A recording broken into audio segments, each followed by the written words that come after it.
നമസ്കാരം ഡാക് സ്റ്റഡിയുടെ പുതിയ വീഡിയോയിലേക്ക് എല്ലാവർക്കും സ്വാഗതം. അപ്പോൾ നമ്മളിന്ന് പറയാൻ പോകുന്നത് AnyDesk സോഫ്റ്റ്വെയർ എങ്ങനെ ഡൗൺലോഡ് ചെയ്യാന്നുള്ളത്. AnyDesk സോഫ്റ്റ്വെയർ നിങ്ങൾക്ക് അറിയാം, ഇത് വിൻഡോസിലും മാക്കിലും ആൻഡ്രോയിഡിൽ iOSൽ ലിനക്സിൽ പിന്നെ അതുപോലെ ഒരുപാട് റാസ്ബെറി പൈ ക്രോം OS ഒക്കെ ഇതിൽ സപ്പോർട്ട് ചെയ്യുന്ന ഒരു സോഫ്റ്റ്വെയർ ആണ്. ഇതിൻ്റെ പ്രത്യേകത നമുക്കൊരു സിസ്റ്റം മറ്റൊരു സിസ്റ്റത്തിനെ ഇൻ്റർനെറ്റ് വഴി ആക്സസ് ചെയ്യാനും അതുപോലെ അതിൻ്റെ സ്ക്രീൻ ഷെയർ ചെയ്ത് നമുക്ക് കാണാനും അങ്ങനെ ഒരുപാട് ഫയൽ ട്രാൻസ്ഫറിങ് ഒക്കെ ഇതിൽ നടക്കും കേട്ടോ. അപ്പോൾ ഇതൊരു ഫ്രീ വേർഷൻ നമുക്ക് അവൈലബിൾ ആണ്. അപ്പോൾ ജസ്റ്റ് ഗൂഗിളിൽ കയറുക, എന്താ സെർച്ച് ചെയ്യേണ്ടത് വെച്ചാൽ AnyDesk ഡൗൺലോഡ് തന്നെ കൊടുത്താൽ മതി. AnyDesk സോഫ്റ്റ്വെയർ ഡൗൺലോഡ് അല്ലെങ്കിൽ AnyDesk ഡൗൺലോഡ് കൊടുത്തു കഴിഞ്ഞാൽ ഈ ഒരു സൈറ്റ് കാണാൻ പറ്റും.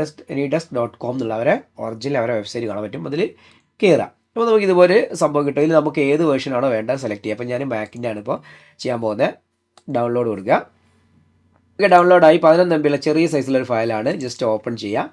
എന്നിട്ട് എന്ത് ചെയ്യുക, നേരെ കോപ്പി ടു ആപ്ലിക്കേഷൻ ഫോൾഡറിലേക്ക് കൊടുക്കുക. അപ്പോൾ ഞാൻ ഓൾറെഡി ചെയ്തുകൊണ്ട് റീപ്ലേസ് ചെയ്യുന്നത്. അപ്പോൾ നിങ്ങൾ ആദ്യമായിട്ട് ചെയ്യുന്നത് വെച്ചാൽ നേരെ കോപ്പി ആവും. പിന്നെ ലോഞ്ച് പാഡ് എടുത്താൽ കാണാൻ പറ്റും. വിൻഡോസിലാണ് നെക്സ്റ്റ് അടിച്ച് ഇൻസ്റ്റാൾ ചെയ്യാനായിരിക്കും മിക്കവാറും പറയാം. ഇത് ഓപ്പൺ ചെയ്ത് നമുക്ക് ഇതുപോലെ ഒരു പെർമിഷൻ ബോർഡ് അപ്പിയർ ആവും. സിസ്റ്റം പെർമിഷൻ സ്റ്റാറ്റസ് എന്ന് പറഞ്ഞിട്ട് അതിൽ നമുക്ക് എന്തൊക്കെയാണ് permission, screen recording permission open ചെയ്യുക. എന്നിട്ട് അതിൽ AnyDesk ഉണ്ടോ ഇതൊന്ന് ഓൺ ചെയ്തിട്ട് അവിടെ നമ്മുടെ സിസ്റ്റം പാസ്വേഡ് അടിച്ചിട്ട് സെറ്റ് ചെയ്യാം. ഓക്കെ അല്ലേ? ഇനി അടുത്ത പെർമിഷൻ എന്താണെന്ന് നോക്കുക.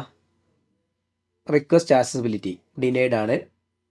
അത് ആക്സസിബിലിറ്റി എന്ത് ചെയ്യുക, നമ്മൾ അലോ ചെയ്ത് കൊടുക്കണം. അവിടെ അലോ ചെയ്ത് കൊടുക്കണം. എന്നിട്ട് വീണ്ടും ഇതേപോലെ പാസ്വേഡ് അടിച്ച് കൊടുക്കുക. ഇനി എന്താ ചെയ്യാനുള്ളത്, വീണ്ടും തിരിച്ചതിൽ തന്നെ വരിക. ഓക്കെ, അത് രണ്ടും സെറ്റായി. വീണ്ടും അത് പച്ച കളറായത് കണ്ടോ. ഇനി എന്താ, ഫുൾ ഡിസ്ക്, അതായത് നമ്മുടെ ഹാർഡ് ഡിസ്കിലേക്ക് എന്തെങ്കിലും കോപ്പി ചെയ്യാനോ എടുക്കാനോ ഉണ്ടെങ്കിൽ ഇവിടെ കൂടെ നമ്മൾ ആഡ് ചെയ്ത് കൊടുക്കേണ്ടതാണ്. എന്നാലും മാത്രം വർക്കാവുള്ളൂ. അവിടെ പ്ലസ് ഇട്ട് കഴിഞ്ഞിട്ട് ആപ്ലിക്കേഷൻ ഫോൾഡറിൽ വരിക. നമുക്ക് AnyDeskനെ സെലക്ട് ചെയ്യുക, ഓപ്പൺ കൊടുക്കുക. അപ്പോൾ അവിടേക്ക് അസംബ്ലി കിട്ടും. ഓക്കെ അല്ലേ? അപ്പോൾ അത് പെൻഡിങ്ങിലാണ്. ഓക്കെ, ഇനി എന്ത് ചെയ്യുക, നമുക്ക് ജസ്റ്റ് ക്ലോസ് ചെയ്യാം. എന്നിട്ട് ഈ AnyDesk വേണമെങ്കിൽ ഒന്നുകൂടെ ക്ലോസ് ചെയ്തിട്ട് മാറ്റി ഓപ്പൺ ചെയ്യുക. കിറ്റ് ചെയ്യുക കേട്ടോ, ഫുള്ളായിട്ട് കിറ്റ് ചെയ്യുക. അപ്പോൾ ഇവിടുത്തെ ഒരു കുത്ത് പോകും അല്ലേ.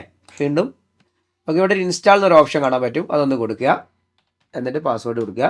അപ്പോൾ ആ ഒരു ആപ്ലിക്കേഷൻ ഇൻസ്റ്റാൾ ആയി കഴിഞ്ഞു. ഇനി നമുക്ക് എന്താ ചെയ്യേണ്ടത്, ഈ ഒരു നമ്പർ നമ്മുടെ ടെക്നീഷ്യന് കോപ്പി പേസ്റ്റ് അയച്ച് അല്ലെങ്കിൽ നമ്പർ ഒന്ന് സ്ക്രീൻഷോട്ട് അയച്ചിട്ട് കൊടുക്കുക. അപ്പോൾ അയാൾക്ക് നിങ്ങളുടെ സിസ്റ്റം ആക്സസ് ചെയ്യാൻ പറ്റും. അപ്പോൾ ഒരു പെർമിഷൻ ചോദിക്കും, യെസ് കൊടുക്കണം കേട്ടോ. അപ്പോൾ ഓക്കെ, അത്രേ ഉള്ളൂ, സിമ്പിളാണ്.